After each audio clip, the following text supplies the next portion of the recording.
And it's loaded. We are officially live. Let's get this thing started. Okay. Alrighty. All right, Well, three, two, one. oh,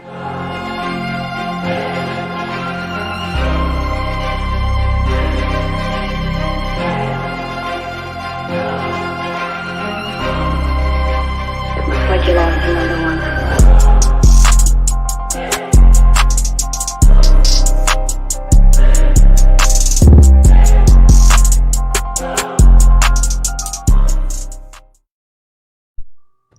Hi, everybody, and welcome to another live with Dogs with Dynamite.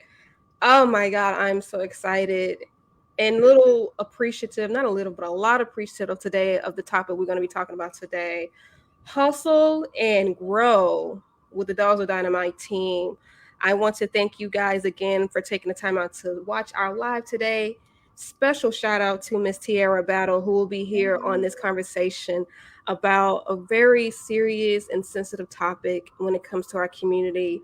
That I really wanted to dive into before we start this season in a few days. So, welcome, welcome. Thank you with James as well, my admin of Dogs and Dynamite for being here. thank you. Yeah, so today Thank we're you. going to talk about mental health. And I know it may be a little issue or sensitive topic for people, but this is in regards to news that started out with Lane Kiffin. Lane Kiffin has started a mental health program at Ole Miss for his football program. And according to this information, this is the first type of program in the college football history. So when I saw that, it blows my mind because it's 2023 going to 2024. And in sports, what have you, is a very physical and demanding sport. And I almost wonder if this is something that we talk about, when our little children grow up to be, want to go in the NFL or what have you. Is this something that we really talk about, or is it hush hush? So our first question is, I'm going to want to introduce you guys to the Tiara battle. Tiara, thank you for joining us today. Hi. Um, if you could just tell us a little about who you are, why do you love Georgia, or what makes you a Georgia Dog fan, that would be great. But welcome. Hi, everybody. I'm Tiara, as she said. I became a Georgia fan. I've probably not been a Georgia fan as long as most of y'all on here. I started learning about the game of football when I was in high school, so that was probably about 2011, kind of sort of around that time, 2011, 2012. And my first Georgia game was like Aaron Murray, like Todd Gurley, all of those type of, so I didn't get the earlier, Georgia Mhm. years, but I did come in kind of in the midst of some kind of greatness being, brewed. So I graduated high school 2014, and I'm currently in college. I'm from Valdosta, Georgia. I was raised here, been here all my life. Um, what else? Let's see. I'm in college right now. I am a bio major. I am planning to Wow. go to optometry school when I finish undergrad. So I have been kind of in undergrad for a while, but I kind of take breaks here and there. My mental health, for one. Yes. So I am about to finish undergrad in the spring, and once I finish undergrad in the spring, I will be hopefully attending optometry school to become an optometrist. Good for you, Miss Tiara. That Thank you. congratulations. That is a feat, um, a challenge, if you will, to Mm. overcome. But I really love that you say you take breaks. Mhm. And that's so important in today's society when you're going through that pressure. And not a lot of conversations being had about taking breaks. Right. Yeah. But so I definitely want to commend you on that, and best of luck to you on that journey as well. Thank you. Thank you. Thank you. So with You, that being said, man, we're gonna go ahead and go into this topic. Being the first program to incorporate mental health, football is very demanding and physically brutal at some point. So James or Tiara, either you guys can start this conversation. Why do you think it's taken so long to bring mental health in the forefront of these athletes' success? I'll let James talk. Well, okay. Well, I think it's because of the fact that with athletes, we when we look at athletes in our society, we look at them as being strong, as being like just physically tough, and for the most part, people are take well, a while back, mental health was not really taken as a serious issue. It was like something that was like on the back burner. It's just like, if you had a mental health issues back in like, the 80s, I might be telling myself back in the 80s, early 90s and stuff. It's just like you had to suck it up, go to church, you can get through this. And so therefore, if you had mental health issues, it wasn't really considered a problem. It was just like something you had to try to deal with. And I think now we have discovered that it is an issue, that it's something that need to be focused on. And right now, I think that we are kind of behind in that. As a society, we are behind on that a little bit. But I think it's come to the forefront now, and it's being recognized as a serious issue. It's as serious as just like if somebody go out there, they break their leg, tear an ACL. It's the same thing. It should go in the same boat has other issues that you can have physically. Because mental health is, it's very Mhm. important. I've had members of my family and stuff, have mental health issues. People close to me, that have died from mental health issues. And to me, it's a serious topic, and especially for athletes too, because athletes have even more pressure on them than we do in Right. society. Yeah. Because they have the pressure of like maybe providing for their families. They may have the pressure of like ooh, my lights went out.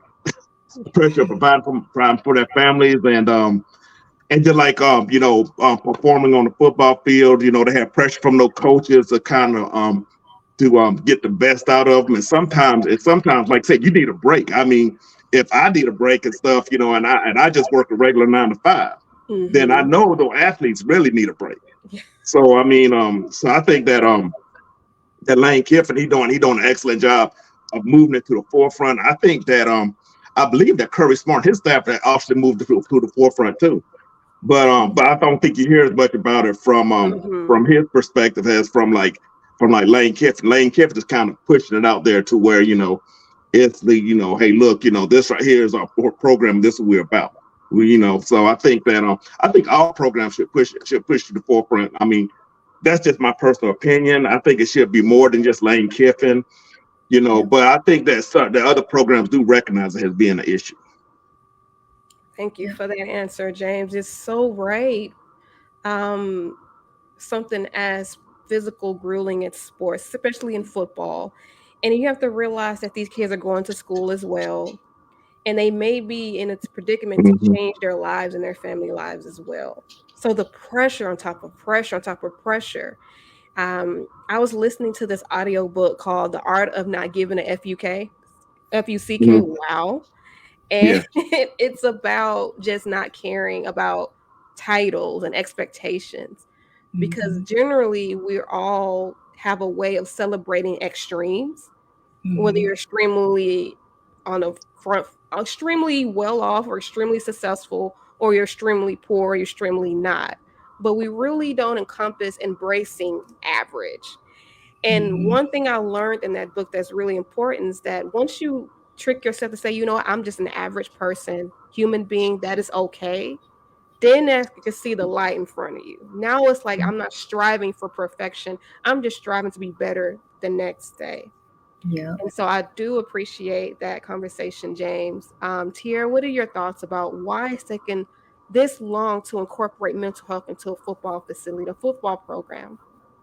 I think for a while, society has viewed mental health or just expressing your emotions as weak, and Mhm. they see a lot of not us obviously, but a lot of people see these football players as just what can they do for us? Like what can they do on the Mm-hmm. field, Yep. not who they are as a person and how they're really feeling. They gotta tackle school. They gotta worry about school. They gotta worry about their relationships with their families. They gotta worry about, relationships with their teammates. They gotta worry about all these type of things. So I just think for a very long time, people have really just viewed football players, as not like us. They have emotions too, and they are important as well. So that's kind of how I see it. And that's what's going to be my next point. I love that answer, because we tend to forget even these players Yep. are on the other side, like towards the extreme side. We don't see them as humans sometimes. It's like they're there for entertainment. Right. And then it's almost like a shock when we see a player get hurt. It's like, oh, we forget that could happen. But that's Or a physical, yeah, or when they unalive themselves. yes. Yeah. It's Mm-hmm. like, why? What happened? Why did they Yeah. do that? But sometimes the signs are there.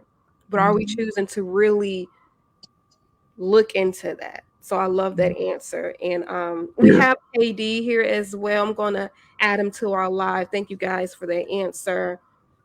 I'm going to have him join our stream. Huh? Hi, There you KD. go. Just What'd letting you you say? know, you can hear. Can you hear us? Hey, I can hear y'all. I'm sorry. Hi, no I'm problem. sorry. Welcome. Welcome. For those who are not live, we have KD from KD Enterprises here Yeah, joining y'all doing? us. KD, we've been talking with James and Tiara. We started off about the program that Lane Kiffin has started, how he has Right, incorporated mental health, and one of the first, and no, the first program to do so. In the grand scheme of things, the first program to say we incorporate mental health in our football program. So the right, first right. question I asked for James and Tiara is, why do you think it took this long to bring mental health in the forefront of a football program? Why it took so long, I'm not sure why it took this long, but this has been going on for a long time. I mean, like decades. Not sure why it took this long. I know a lot of players personally that go through mental stages, mental health. I even know some that has like took their life um, because of that. They had no outlet. They're long way from home, but I don't know why it took this long for them to have a mental health program, just like that he brought to the forefront. But I think there should be more. I think everyone should have some kind of mental health program for that, in my opinion. But I'm not sure why it took so long. There's a very important aspect of it because I'm not sure if you guys already talked about this, but I know the student athlete has so much going on um, Mm-hmm. in their lives on campus. The pressures of performing, keeping your scholarship. It's a whole lot of pressures for a college athlete. Because I Mm-hmm. experienced that myself, but I'm not sure why it took so long. Thank you for that raw and true answer, KD. I do appreciate it, and we also touched on that too, the pressure that these student athletes go through, and it can be a shock to people when they reveal that they're going through these issues. But it's at the same time, why is it a shock? I do want you to take a couple of minutes to introduce yourself, KD. Um, who you are, why do you love Georgia, and things like that. Go ahead. KD. Well, everybody call me Craig or Red or just KD. Um, so Georgia raised, Georgia born, Georgia raised. I attended the University of Georgia, so I've been a dog fan since I can remember.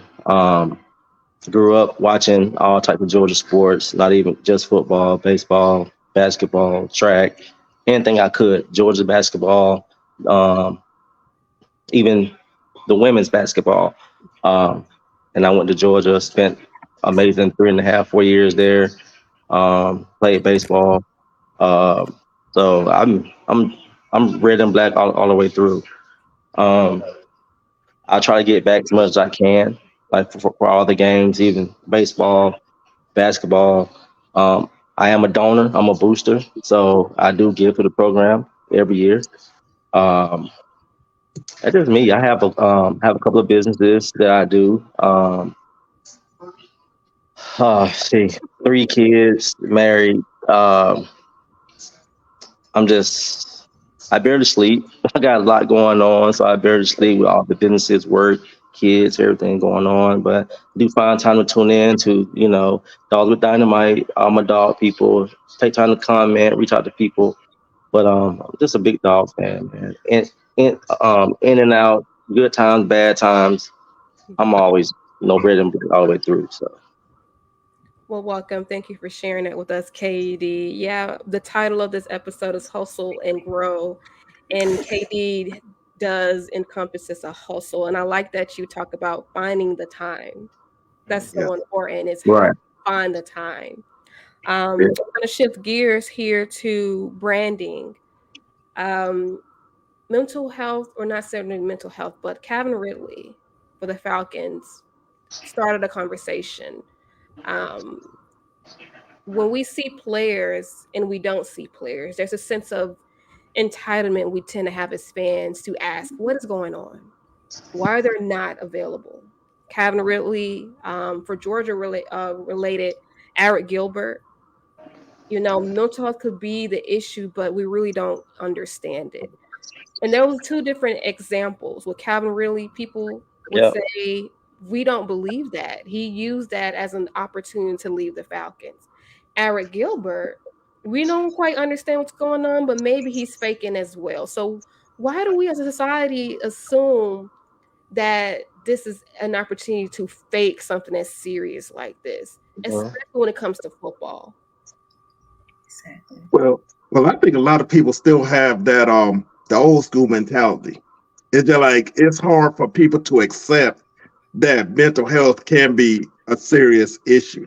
It's like just like with a Rick Gilbert, I was hearing like a lot of stuff about Rick Gilbert. He just don't want to play. He just don't want to compete and everything like that there. And I think that was more so maybe, and I'm not sure because I don't, because like I said, I don't know Rick Gilbert like that. So I mean, I'm not gonna say what it is or what it was, but it seemed like that people should have took him more seriously when it came to if he was going through mental health issues, or even if he had family going through mental health issues. Sometimes that will affect you just because you have a family member who's going through issues themselves. And I think that, as society, I mean, we need to do a better job, actually addressing these issues and taking them seriously instead of like, trying to brush to the side and trying to say, man up, or whatever people trying to say when they trying to get these young athletes to perform or do better.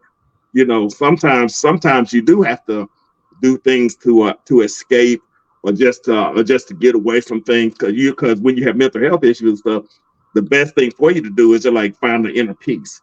Hmm. And if you can find the inner peace, going somewhere else, going to another team, just getting away, I mean, then I mean, you should by all means do it.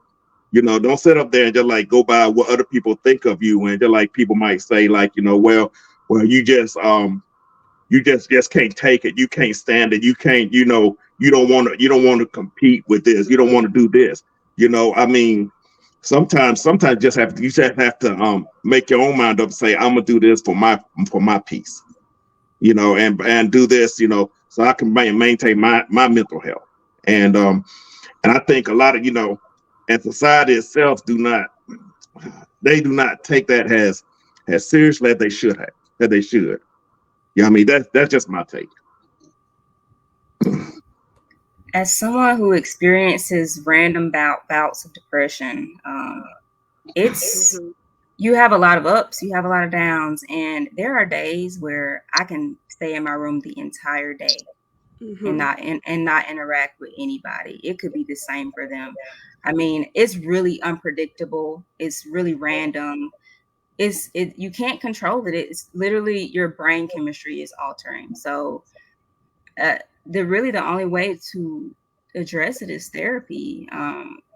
And getting out, going on vacations, taking time off, taking breaks, and football players, I believe they can take breaks. I mean, if it's necessary to their life and, you know, their mental well-being, I think it's necessary. I mean, we may not understand and we may not agree, and people may see it as quitting or whatever they assume, but I mean, you kind of have to just take care of yourself and not worry about what other people think. I totally agree. Yeah. Totally agree. Totally agree with everything that was said. Like going back what James said, like it's like the old school mentality, like suck it up and take it. Man, it's not supposed to cry. You know how that old school mentality was, but it goes beyond football for me. Like even after the game is over, we've seen it to where Junior Seau killed himself, you know, for mental health. You know, it goes beyond, you know, the current game of football. It's just I agree with what everyone said. Football players deserve a break. They deserve to take a break. That's not this is not football players. Anybody that needs a mental break and get that help, get that self time, or talk to someone. That way, you can have a outlet to deal with mental health. So I totally agree with what everyone said. So I have some people in my family that suffers from that depression, and you know, so we try to make sure that everyone gets help and not be just a stigma that men or us as, you know, black people or whatnot not supposed to talk to someone or get help. So I totally disagree with that. I think everyone should take a break from from whatever they need to get their mental fix. You know, so I totally agree. Totally, totally. And I want to wrap that around to, like I said, branding. When you go into this lifestyle to change your life with sports, you have to have a assertive persona. And even I've been guilty of, I got to get up, I got to put this mask on. Because if I show my true self, I show my vulnerability, that can be ramifications for that. And so when I see these players, they have to come in from a whole different lifestyle sometimes and be able to speak a certain way. Can't really say all they want to say because of the ramification of not having that branding.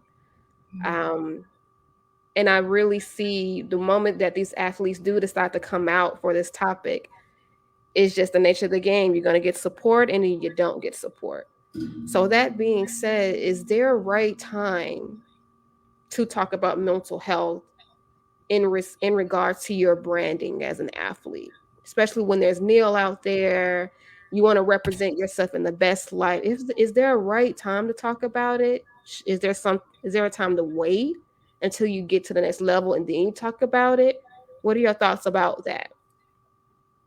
Well, so personally, I believe that you should bring it to the forefront, like almost immediately. But at the same time, it's like it's like a touchy thing because of the fact it depends on who's behind you on the kneel.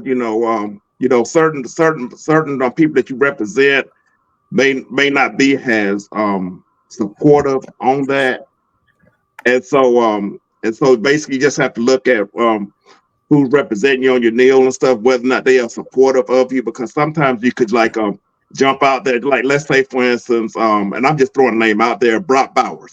Let's say for instance, he decided that he wanted to take a break from mental health issues, but he was being represented by a company that just like, really want him out there on the field and stuff to represent them as like, and like a strong, manly man or whatever it is, then they might not see it the same way. Now, I mean, I think most companies today they do recognize mental health as being a serious issue. So I won't say that they don't, but I understand that that certain companies and stuff, and like I said, I don't know which companies would do this, but they may not take it. Brock Bowers as taking time off as being a good thing.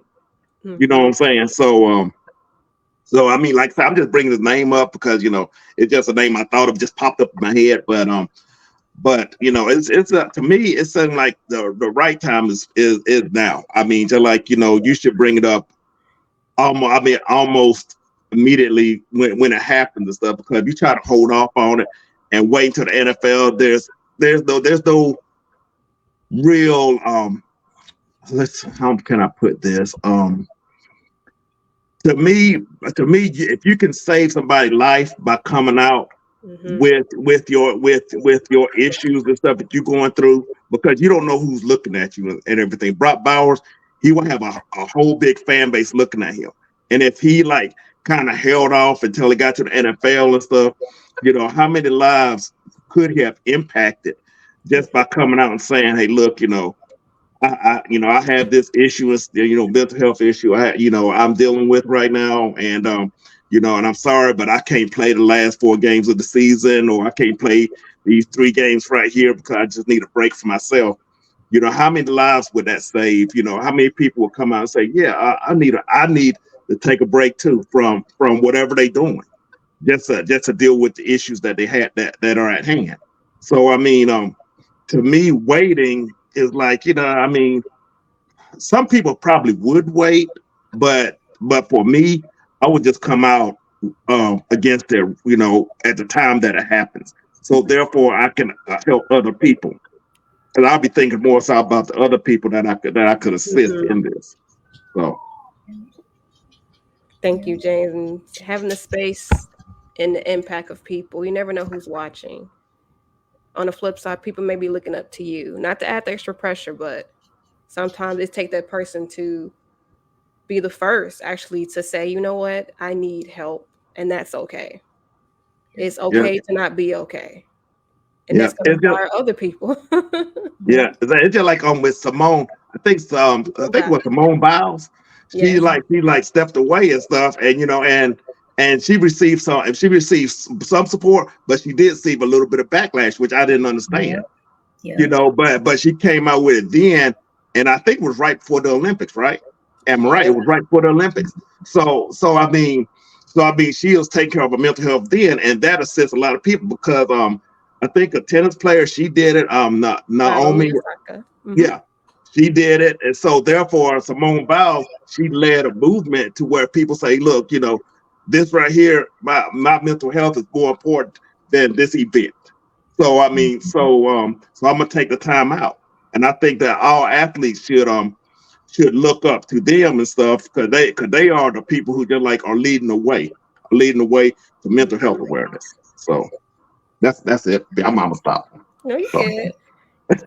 And Tiara Kitty, waiting. Is there a time to wait to talk about your mental health when it I comes to being successful? Yeah, I think I agree with James. I think the right time is now. The sooner you talk about it, the more people you can help and the more people you can reach. So I really do believe that. I was going to say something else, but my brain is blanking for a minute. So cool. But I'm gonna get to it. But like. Sorry, you might have to go to KD because my brain completely blank. I was gonna say something really good, but I just I was thinking about what James said, and I think I got like kind of I don't know, but I'll let KD go while I gather my thoughts. No problem. That's cool.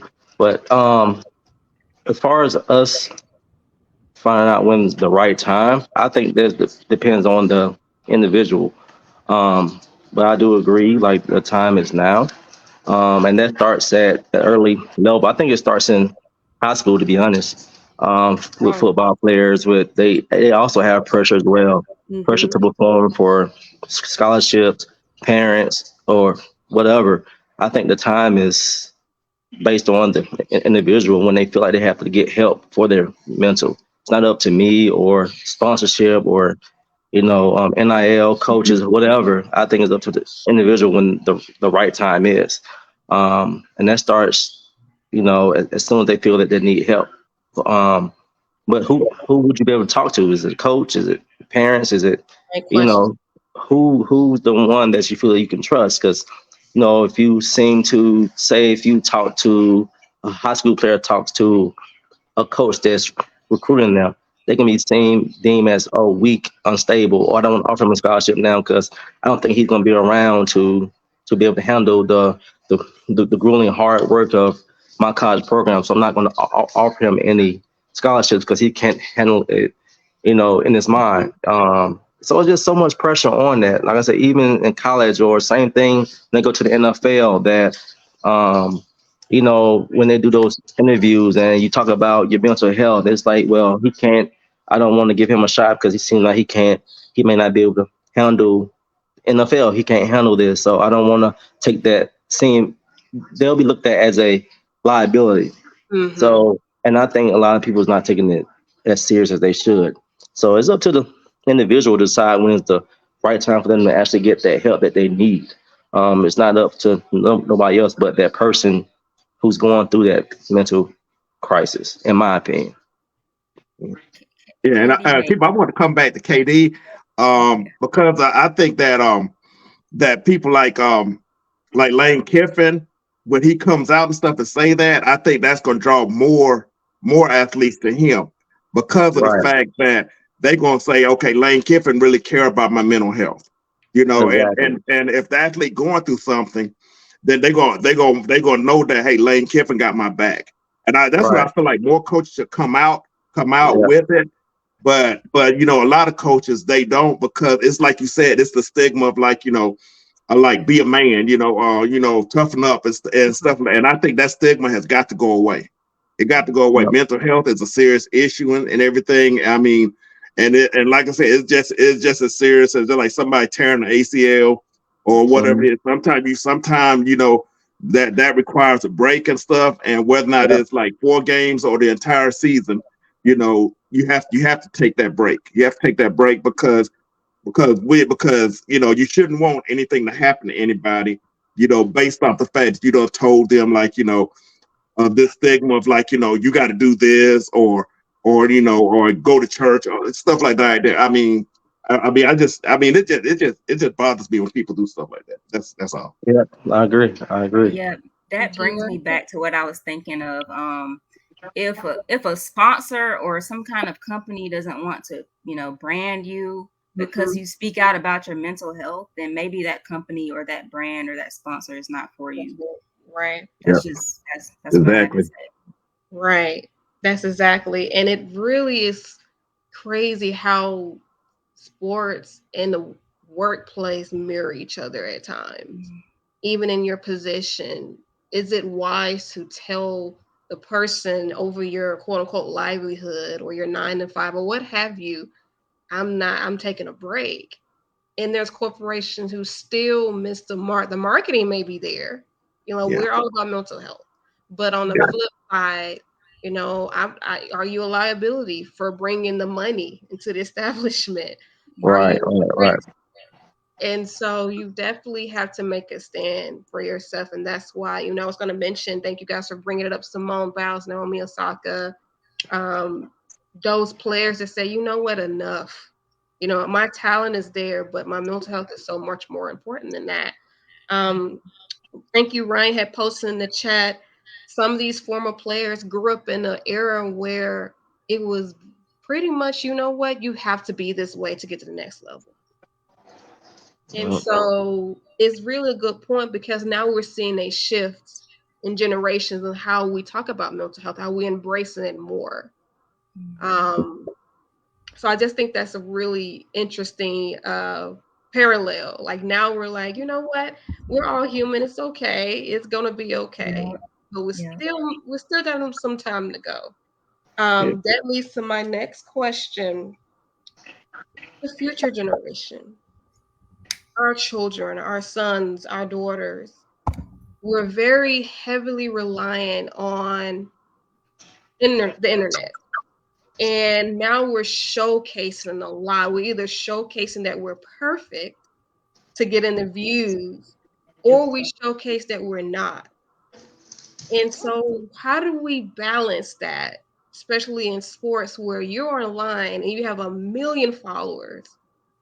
No telling what's in your inbox, no telling what people are saying about you. You kind of take there's that freedom that people rely on in social media that Mhm. athletes don't have that privilege. So how can they manage that? How can they truly have that freedom to be themselves, to advocate, but also manage something as uh, as something like it's social media. I'm gonna put it point blank. Hmm. Yeah. Well, I mean, the way I would manage it. I'm just jumping in. I'm sorry, Keeper. I didn't mean like, but but the way I would manage it is like, you have block buttons for a reason. Yeah, I mean, to Block me, if somebody just not expressing your viewpoint, or it's just like messing with your mental health and stuff, they just block them. Just block them. I mean, just block them, or just take a break from social media. I've had friends that be on my Facebook, and then about months later they come back. I said, "Dang, wait a minute." But I don't really question them. I just like say, "Hey, look, they back. Hey." But sometimes you just need a break. You just need a break away and stuff. I think that's one way to kind of balance it out. You're like kind of realize when you need a break and when you don't. Just like with me, for instance, I mean, it seems like I'm on all the time. It's just all right. I'm seeing like on time, but really, it's like sometimes I like I just like just take a break away. Sometimes I just get away for a little while. Sometimes I'm answering because I'm like I might be like at a store or something like that. I say, let me go and check this right here. But but for me, it's like if I feel like if I needed a break, I'll take a break. If I have to cut somebody out, I'll cut them out. And I think that's where you have to look at it and stuff, because it's kind of hard to stay on there and to be checking your inbox, and somebody's in your inbox, and they all the time talking mess or whatever it is and stuff. You just have to I mean, like I said at the beginning, the block button is there for a reason. Just block them, or just find a way to get away. There's some days where I just don't just don't deal with it. I just hey, look, I have days where I just do stuff like maybe go outside, mow my grass, that get away and stuff, listen to music, and or just drive. Sometimes I just go driving. I just drive somewhere and just and just be on the highway and stuff, so it's just sometimes you have to take a break and stuff, but you got to know when you need to take that break or how to take that break. That's all there is to it. So just my thoughts. Thank you. Katie, Tiara, any thoughts about the future generation being so highly reliant on social media? It's the parallel. I'm gonna go back to Ryan's comment. Back in the day, social media wasn't rampant, but it was still ingrained in your mind that you have to go to. Exactly. Now it's Mhm. completely opposite. Like, okay, you can, be yourself, get the views, but social media has been a driver of depression and anxiety Oh for a lot of yeah. Oh people yeah. as well. Oh So yeah. how can we get our future generation to balance this? What are our thoughts on that? I think social media has given people like a false sense of what's the word, security, I guess, and they just Yep. they Yep. say things that they won't typically say Perfect word Yep. in for it. real Yeah, life. perfect. Perfect Yeah, word for it. and, exactly. That's and I perfect. yeah, and I think that we've forgotten how to interact with each other, and that's also Yep. contributing to the negativity online and how it affects our mental health. So Mhm. while I think social media can be good in some instances, I think it has done more bad than good. It just me personally. Yep. I'm like James. I agree. I have to unfollow people. I unfollow people. Not Yeah. unfollow people. I people that I'm close to and I have to see every day. I kind of just I guess on Facebook you do unfollow them. You don't unfriend them. You can unfollow them. Yes. Yeah. So that way they don't see that you've taken them out of your feed. Hmm. So that's kind of what I do. But Yeah. yeah. I mean, I totally agree with she hit it right on the head. It gives Yes. this generation a false sense of security or even what success looks like. Um, See, they grew up Exactly. with it. They growing up with it. Like how we grew up, we didn't have social media, so it's like now it's rampant. They think they see their favorite whatever rapper, athlete, whatever s- get successful quickly, I guess, or Mhm. false sense of security, like very. rampant, and they think that's the way to do or the way to believe social media. And I tell my kids, I got like teenage boys. I got one that's in college, well, two in college. Um, and tell them all the time, you gotta take social media with a grain of salt because we know some of the same people that are quote unquote successful. We know they don't live that way. It's not true what they're putting out there. So you gotta Yeah. think like, if they're doing it, a lot of other people are doing it as well. So you gotta live your truth. Um, live like Kibo said, be yourself, live your truth. Um, it's gonna be hard to tell the entire generation on how to not believe social media because all of them live through social media. They believe what they see, believe what they hear. Um, they try to like you say, get the likes, get the false sense of security or successful. Or I got 500 likes or 1,000 Yeah. likes. So what I'm doing is, I guess, the right thing to do, but it's not. So it's kind of hard because my son is in college now. He's 22 now. He was going through that depression. He played football. Now he's at Florida State, and he's like, going through high school. People be all in my inbox from other schools, other this, saying this, saying that. He took it with a grain of. He just took it and was getting depressed. Like, why you believing what people say? And it affected him mentally, like, am I really that good? Am I really doing this? Do I need to change what I'm doing? Like, no, like get off of that. Get off of that. And it took him a while to see it. Then when he started seeing his friends and other people posting on social media that's not so quote unquote true, he started realizing, hey, I guess people are living like false narratives on social media. And he kind of backed off of social media now. He stopped believing certain things, stopped being in his inbox. He stopped following a lot of people, like them say, block them or whatever. So and it helped him a lot with that. But like I said, my other kids, they live through social media. They feel like the only way they're going to get successful or get their word out there is through social media. I mean, it's a good platform to advertise and network and do all this, but just like you say, as far as like the mental health, but people give me this false sense of security and you thinking what you're doing or not doing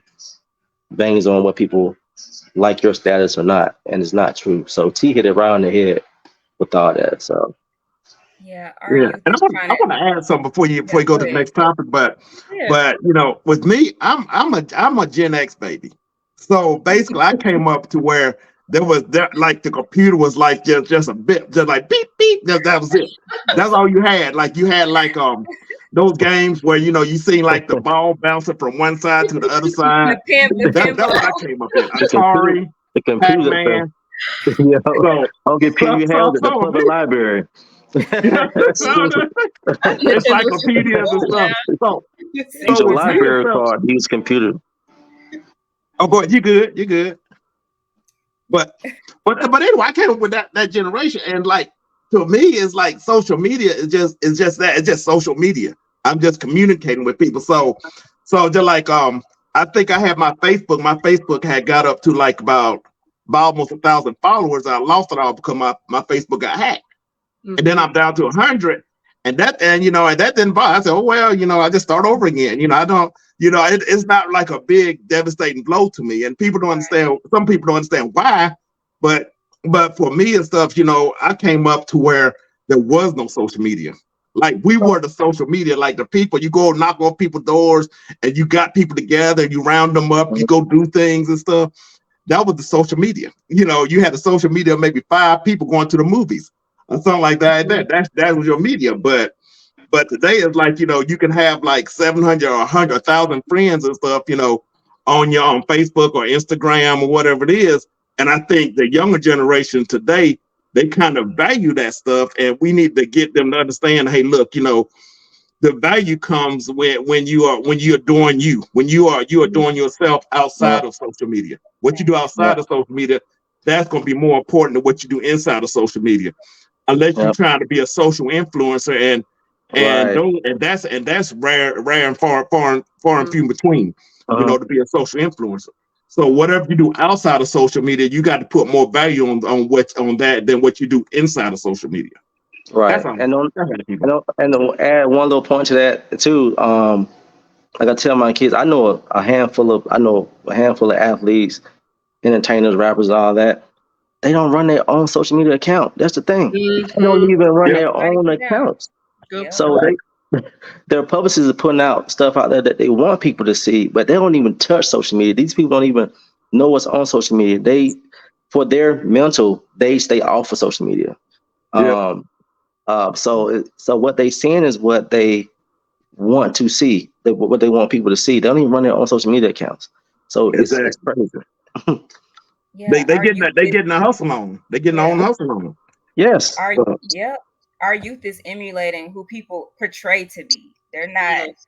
They're not even the people who they're trying to be are not even themselves on social media.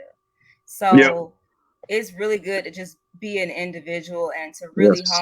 hone in on who you are and not be embarrassed by it or try to keep up with the next person. And Hmm. because Yep.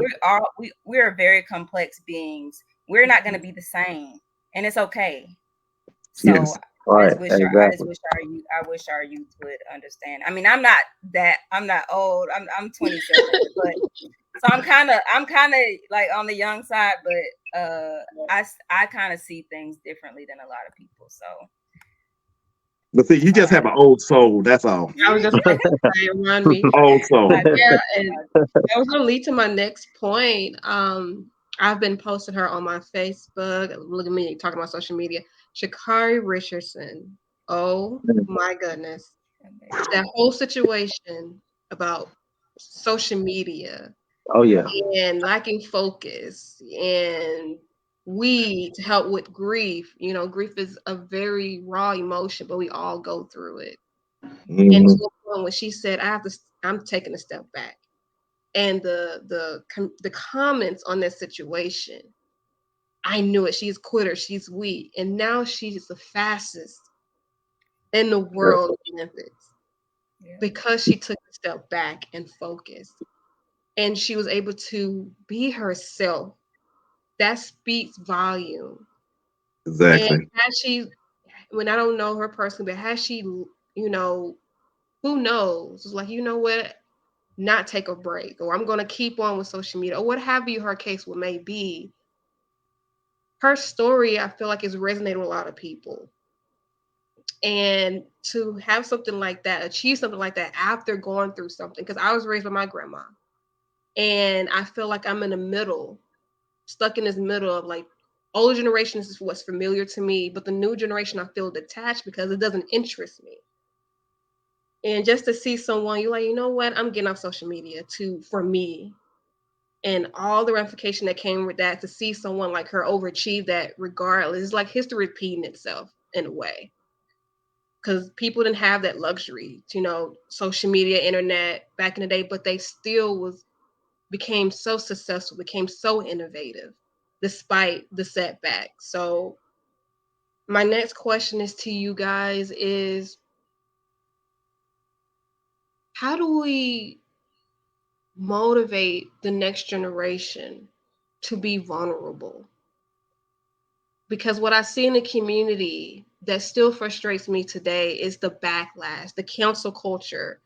You say something that doesn't resonate with people, you show weakness, especially in the Black community, show something that may not fit in someone's mold of who you should be, it can be detrimental.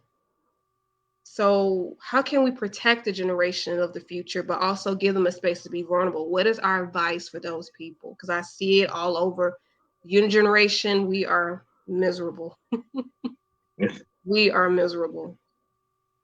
So, what can we do to give them that space to be happy? Because none of this doesn't really matter. In the grand scheme of things, nothing ever matters until you say, you know what, it's internal. That's all that matters. So, what can we do? It starts in the household, in my opinion. It starts there. It starts in the household. Okay. Starts in the household, to where you can, if you can't be safe and aware, Your home, you have to be safe in, safe space, whether it's your parents, brothers, sisters, whoever. That starts in the household. Yeah. Um, Teaching our younger generation that it's okay, to be vulnerable. Parents have to also show it and make the kids feel it.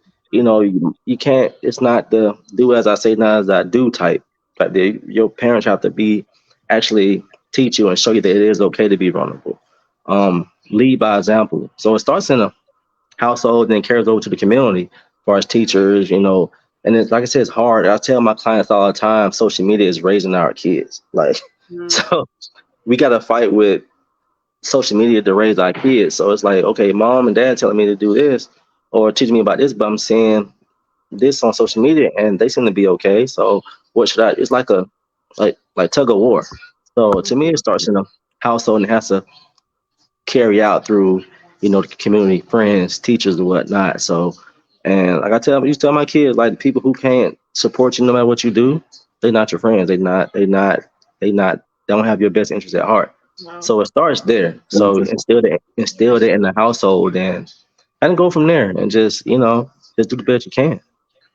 That's my opinion on that part. I'm sure this happens all across the board, but I noted because I was raised by a Black family, obviously, but a lot of Black families, it's more. I'm not harping on my parents because I had great parents, but I feel like a lot of parents do more so of financial supporting and not emotional supporting, and Mhm. Mm-hmm. and Yeah. and that's I feel Right. like that is why kids are being raised by social media because Yep. they're missing out on that emotional connection with other people. Yep. So they seek other outlets to find those emotional connections, even if they're negative, but they're receiving some kind of emotion Right. because their parents don't give it to them, or Mhm. whatever the case may be, the guardian, whoever the guardian is, doesn't give it to them. So I think that I agree with Katie. I think the parents should show it first, and then the kids will follow suit naturally. Yep. Yeah. Yeah, but I believe I agree with all three of them. I mean, I'll just piggyback off what they're saying. It's the family. It's your parents. Those are the ones who got to like lead the way for the younger generation. But at the same time, I think that also us older cats, other older generation people, we can go out there and we can like make the way also and just let them know, hey, look, this is the way this is the way it is, and and we got to change, admit our mistakes. I mean, Mhm. there's people that's in Gen Z that still believe like in a bunch of old school ways, Mm-hmm. and sometimes you just have to admit, hey, look, that did not work.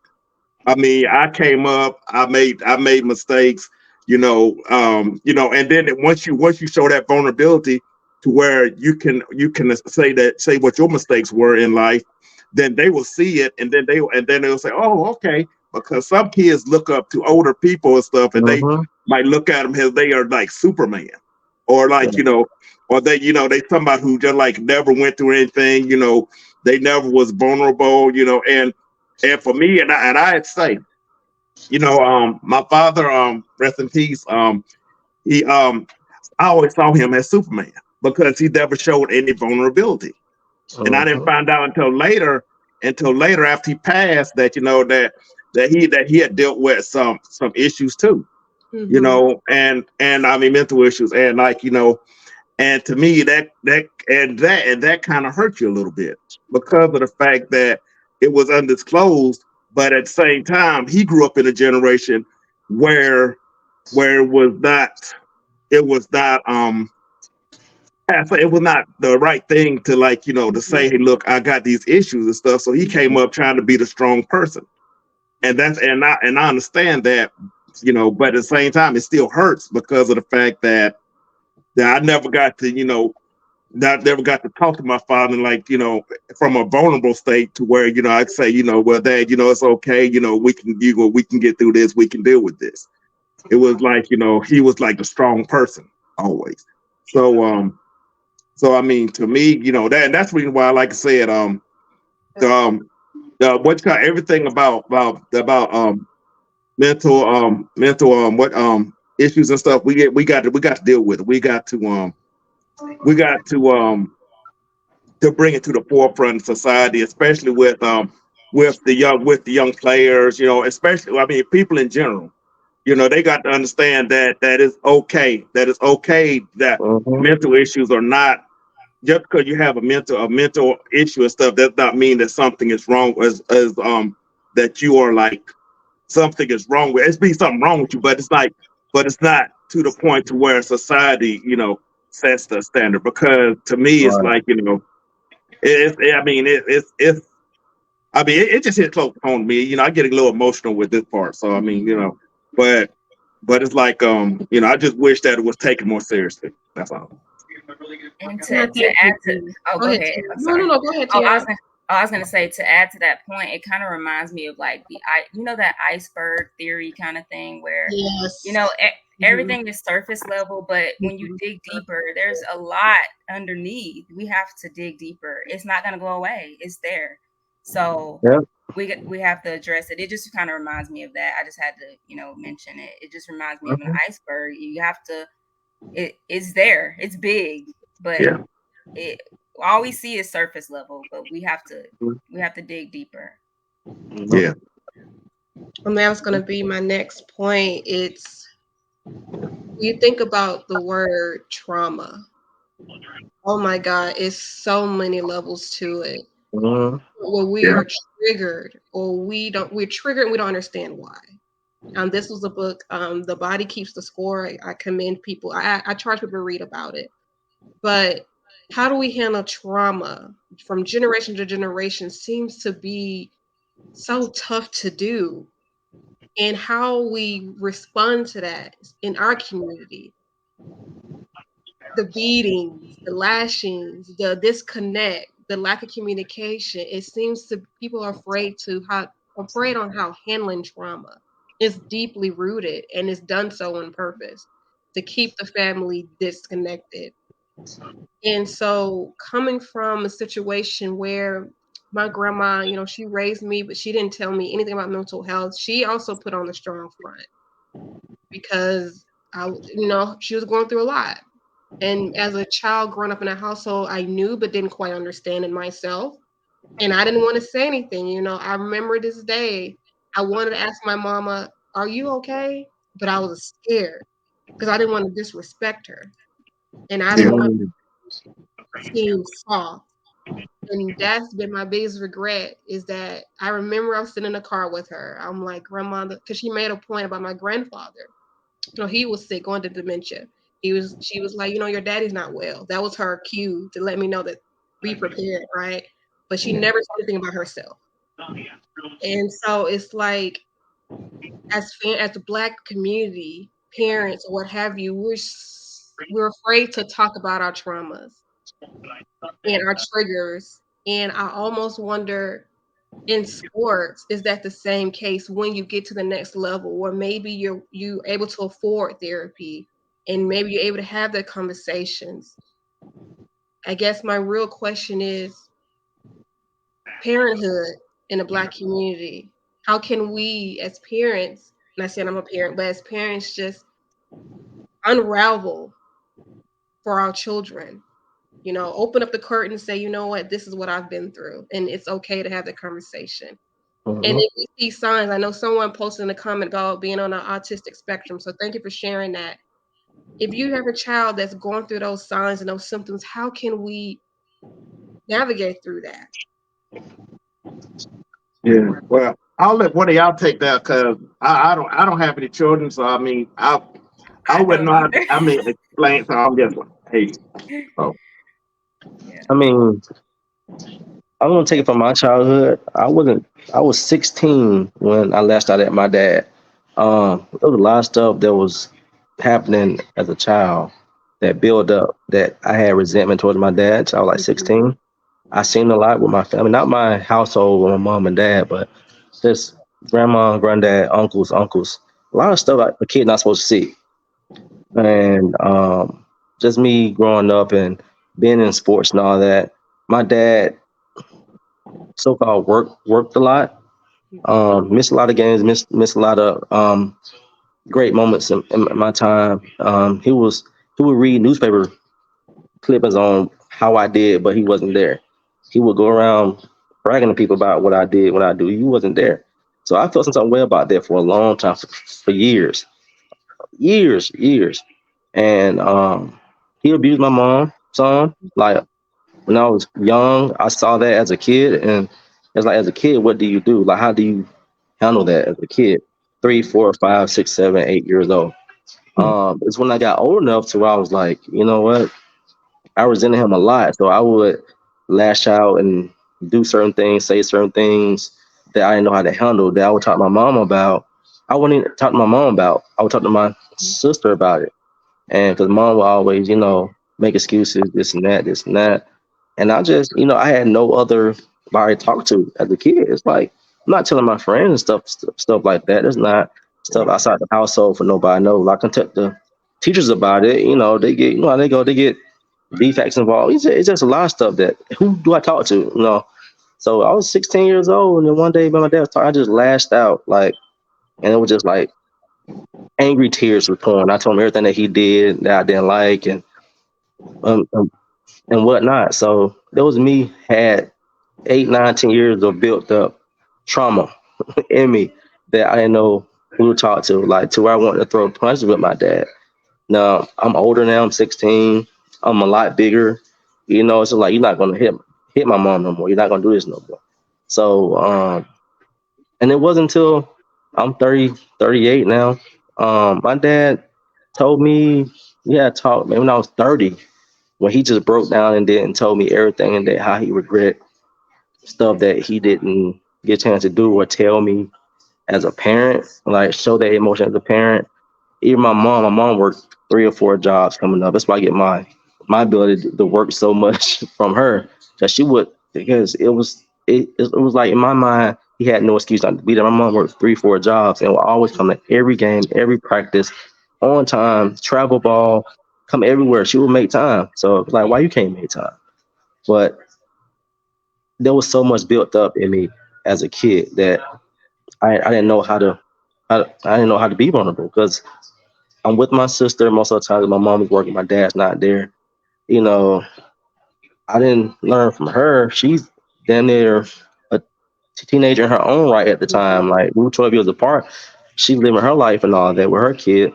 I was like, I didn't get that until like down the road when I was grown. Um, so I carried that a lot, like through, like I said, I was 16, I lashed out, and it still carried in my 20s. We're like, who do I talk to? Right. Like who do I talk to until? Because even then, in my 20s, it was still like considered, not the thing to talk to someone. So I do that a whole lot. So now I raise my kids like it's okay. It's okay to be this. It's okay to be that. Like, I try to show my sons that you can be vulnerable. Like, just simple stuff like I apologize when I'm wrong. Let him know I'm wrong. That you can always tell me that I'm wrong. Feel like I'm wrong. It's not like do as I say, but not as I do. So I hug him. I tell him I love him. I check him. I ask him if he's okay. Like, do you have anything you want to talk about? Anything? Tell me anything, and make sure that he knows that he can tell me anything and not be, considered less of by just talking to me. So with my trauma, I try to get in front of that with my kids, because I know what I went through and I want the same thing for them. So that's why I said start from the household, that from my experience, I try to not let them have any trauma and build up resentment by anything, whether it's school, home life, pressures of school, whatever it is. Come talk to me about it. Let's see if we can figure it out together. So then my son does it every night. Every day he'll text me, "Are you okay?" I'm okay. I'm just having a good day today. Just like little stuff like that. Like, or he said, "I feel overwhelmed." I'm like, what? It'd be something small like school, or he feel like he's not doing this and doing that. He opens up. So I think if I would just give him that hard aspect, like you can't do that, he wouldn't open up the way that he does. So I guess my trauma helps him, and I'm trying to break that, what they say, the generational curse, Mm-hmm. uh, of not talking about it. Because like I said, my grandma, it was always considered like, oh, the hell with it, the Mm-hmm. hell with it, you can deal with it, whatever. Like, you deal with it, just pray to God, let everything be to God. Like, no, it's not always that. It's not always that simple. Like, I want to talk to someone that's physical and someone that understands me and how to deal with this. So everyone don't handle it right. My trauma could have went right, could have went left. I could have did a mass shooting. I mean, I'm just saying, I'm just not to make fun of stuff like that happens, but that's where it starts from. And in my opinion, because the signs may be there, talk to someone, you can see the signs of that kind of trauma and try to and then get in front of it. Like, they may hurt themselves or somebody else. So that's where it starts from. So that's my take on it, since I have kids. I'm sorry. Yeah. Beautiful answer, Katie. Thank you so much for that. And it's crazy because for me, not I'm sorry, crazy. For me, I have a fear of having children because of the mental health stigma. Even I did depression, going through it. It's like Tiara said earlier, it's up and downs, hard to get out of bed, hard to eat. And it's like a heavy weight. And it's not extreme now. It's like, oh my God, banging my head on the wall. Or, I want to go out and just burn everything. No, sometimes it's basal and I just lose interest. Right. It's sometimes it means something different for people, the way depression works, anxiety, schizophrenia, but these are terms that I hear a lot in the community. And I agree, it starts from just being vulnerable and say, yep, I'm dealing with it. I'm dealing with it. And Exactly. You don't have to figure out, take it day by day. And also I was gonna add this right here, Kibo. I mean, I didn't mean to interrupt, but it's to me, and I mean, especially in our Black community and stuff, it seemed like that when we make therapy out to be a bad thing. Out to be a bad thing. They're like, if somebody's seeing a psychiatrist or a psychologist, I mean, especially back in the day, it was like, that you crazy or something like that, or why are you going there, or you should be going to church. But sometimes it's like KD said, it's more than just going to church. Sometimes you actually literally need help. And I think in our community, especially in our community stuff, we look at therapy and stuff, and has a bad thing. And I think that kind of like overflows to the athletes sometimes, because they think that, if I'm having to take therapy and stuff, then something is wrong. But the reality of it is something is wrong with you. It's just something that you cannot help.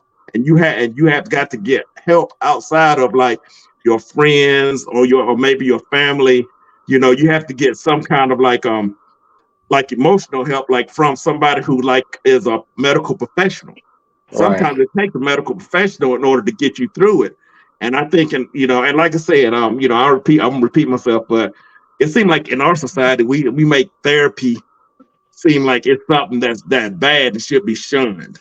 And to me, therapy just helps you out.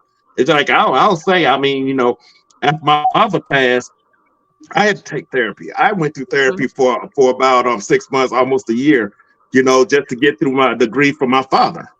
So, I mean, to me, it's like, but when you say that, people want to make like that, oh, something wrong with you. And really, the reality of it is, it's something that you cannot help. So, All right. And I want to make 2 more points about that. Like, with my son, I meant to say this earlier with my son, when he told me 2 years ago, a year and a half ago, 2 years ago, he opened up to me and said, Dad, you work too much. I think you work too much. Like, I'm like, why you say that? He said, because we don't do things that we used to do. You get home later, we don't have the same conversations. I think you working too much. That's all it took. Like, I don't want him to grow up resenting me and saying, oh, my dad worked too much. He never was there. So for him to open that door up, it opened me up and be like, you know what? Okay, I got to make some changes. And I've done that. So it's like, I'm glad he told me that at the age he told me, instead of, growing up later on saying you work too much, this and this. You was never there and just resenting me when I didn't even know he felt that way. So that can be like a twofold conversation. And about the mental health thing with athletes is, I'm not sure if every NFL team has it. I know a couple. I know the Vikings have a team therapist, and some have their individual therapists. I know Pittsburgh got one.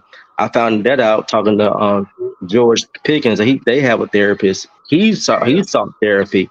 I hope you don't get mad at me saying that, but he sought, therapy, which some stuff like they have a team therapist. So I'm not sure if every team have that. I know Falcons don't have that. I know I'm Schaefer and D'Angelo Malone. They said that like they don't have a team therapist. So I'm not sure if it's mandated by NFL, but some NFL teams are trying to help with the mental health issues as well too. So yeah, I know it's not a thing that's like public, but they do. So that's a good thing. It is. I'm so happy to hear that. Yeah. And one more, I think I'll add one more thing. Go ahead. So when I was brought up, not by my parents, but I was told by a lot of adult figures, just pray the depression away, like pray it away. And that's, and I'm not saying anything bad about church or right. Of course not. But it's a real thing. Mental health, you can't just pray that away. Mm-hmm. It's literally your brain chemistry is being altered. You have to go seek help for that. Yeah. And sometimes you have to take medication for it. So it's not something that just goes away if you right. Away. Yeah, it seems like people in church would actually say, like, like God gave you these therapists and these psychiatrists and psychologists for a reason. So He created them so they can help you out instead of them saying pray for it, pray over this stuff. Cause I heard the same thing Tiara said too. Like, just pray and stuff. Everything will be okay. And just collect the time. Thank you. You gotta put action into it as well. Yes. So yes. And I love that because not everybody. We're all different. Like Tiara said earlier, not everybody worship or have the same religion, but we all still are human. Right. Yeah. And we all got something we go through. So it's so surprising. Excuse me, that. Till this day, it's still not talked about. So just to wrap this up, guys, I don't want to take up too much of your time. What is one quote or one statement or one positive affirmation that you can give to an athlete, whether it be anybody in sports, someone who may be listening on the call? What is something that you can tell them when they may be going through something, if they're going through something now or have been? What is a statement that you want them to tell themselves? And I can even say mine is to forgive yourself. That's something I tell myself, forgive myself. That I'm not perfect, that I'm not going to answer the phone sometimes, that I may ignore a text message, that I'm still going through my trauma and I still have baggage. I may be argumentative, and I'm sorry, I have triggers and I'm going through my thing. So my statement is forgive yourself. Yeah. With me, it'd be like, just seek help. I mean, from whoever you have, if you have to try to help yourself, if you have to seek help from a family member, if you have to seek help from a medical professional, just seek help from your coach. If there's a player, if you have to go to your coach, if you have to go to your the administrator, anybody, just try to seek help because that's the most important thing. If you feel like something is coming on or something is happening to you that is not normal, that is something that is make you feel different, then just go to somebody for help. Sometimes you can help yourself, but I mean, it's just knowing your body. It's just knowing when you need to seek that help. Sometimes it just takes like being away for a little while. Sometimes it takes like doctors. It takes family can help, but just seek help that you need. It kind of goes in line, but my word would be just balance. Find that balance. Find that balance of yourself. Whatever you got to do for your mental and whatever you got to do, keep going. Whatever it is in life, just find that balance. And I take it along with my son told me I work too much. I got to find that balance between family, work, mental health, and just, put in order into like what's important to you. If your mental health is number one on your list, find that balance. Find whatever it is that you can get your mental right, whether it's therapist, whether it's a vacation, whether it's time to yourself. Like people say, don't answer the phones, don't whatever you gotta do, take a break. Balance. Just find that balance yourself. If people around you can't respect your mental or your balance in your space, they don't have your best interest. They don't have your best interest at all. Yeah. And to sum it up, give yourself some grace and some space. Like what everybody was saying, grace and space. Like if people don't understand it, they don't care about you. They don't. I mean, that's just simply put. I mean, they don't care because I want my friends to succeed, and if they need time and space away from me, even if that's for a week or weeks at a time, we always, connect. And once we connect again, it's like we never left. So I mean, you have to give each other some space and not take it personally.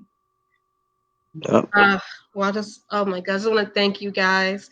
This is a very important live to have conversation to have, and something that is passionate for me to talk about it because I know what's going on, but I don't know everything. But I just want to show my gratitude to all of you guys for being in this space, right? We're live, we're on Facebook, we're on YouTube, what have you, but I know in my heart there's somebody who's going to need to hear this and know that it's going to be okay. So the season's going to be starting soon. I'm excited. Me Oh too. That's what I wanted to ask you, I'm so Tebow. excited. That's what I wanted to ask you. Are you gonna put out what game that you're gonna try to get together with everybody this year? Yeah, I know you did last year. the one that fits with everybody's schedule, and the time. Like for me, I dread the morning games. I can't Oh stand yeah. them. Oh But no. I'm gonna see Right. it's something that fits everybody's schedule, working on it as we speak. And it's hot. Okay. I want to say I love all of you. Thank you again. Go Dogs. And if anybody's in Dogs of Dynamite, we're here for you guys. Any topics or questions or concerns, everything like that, come talk to me. I am more than happy to do something that you guys want to talk about. But this is some important topic I wanted to discuss. And I appreciate everyone here. James, Tiara, KD, love you guys. And with that being said, we're logging off. Go Dogs, everybody. Go Dogs. Go Dawgs. Week. I'll see y'all Saturday. All right. See you Let's do it. Saturday. Bye, y'all. Take care. Bye. Thank Bye. you.